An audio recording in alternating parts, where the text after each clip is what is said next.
Once upon a time, there was a glowing palace that shimmered like the moon. It was called Moon Palace. In this palace lived Queen Sharma, who had 7 daughters, each one magical and unique. Queen Sharma had gifted each daughter a special magic, so that one day they could protect their people. The eldest was Princess Nyra, who could control the wind. The second was Princess Nyra, who could command the waters. The third was Princess Fiore, who could shake the earth. The fourth was Princess Elva, who held the flames of fire. The fifth was Princess Nyra, who could talk to flowers. The sixth was Princess Zarina, whose tears spread pure light. And the youngest was Princess Nyra, whose magic had not yet awakened.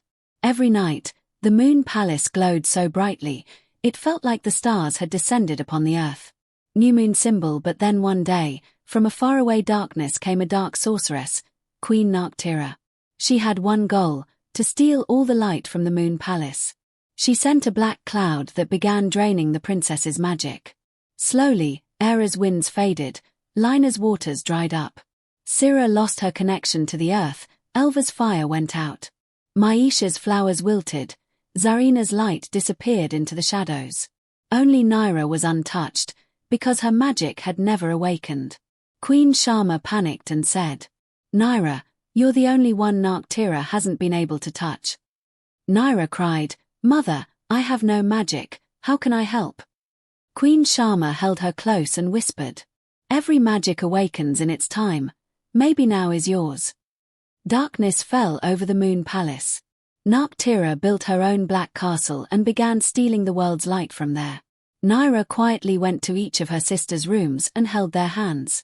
She softly said, "I will bring your magic back." Glowing Star, she began reading her mother's old magical books. One book said, "The truest light lives in the heart that is seen as the weakest." Nyra understood. Her magic was hidden in her belief.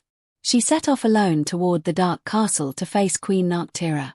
Nyra laughed, "You're the youngest, what power could you possibly have?"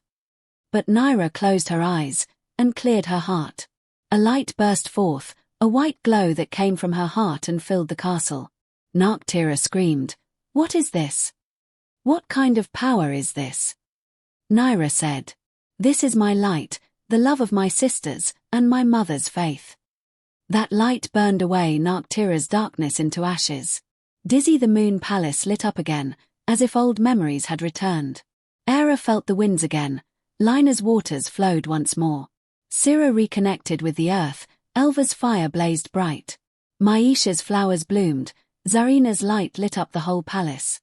All the sisters ran to Nyra and hugged her. "You saved us, little sister," said Nyra. Nyra smiled and said, "I used to think I was the weakest, but I was simply different." Queen Sharma held her 7 daughters close to her heart. That night, the Moon Palace shone brighter than ever before.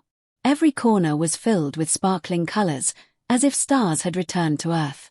People said, "Where 7 sisters stand together, darkness can never stay." Princess Nyra was given a new name, the Queen of Light. From then on, the Moon Palace was not just a palace, it became the Kingdom of Light. Every day, the 7 princesses wrote a new story of magic. And their greatest power was their faith in one another. Sparkling heart, and at the end of the story, it was written, "Magic isn't in what can be seen. Magic lives in those who believe in themselves." And so, the tale of the Moon Palace spread across the world. Whenever darkness crept in, people would say, "Light will return, just like Princess Nyra." And with this story, a smile would appear on every child's face. Because every child is a little prince or princess inside. And one day, they too will find their own magic. Sparkles.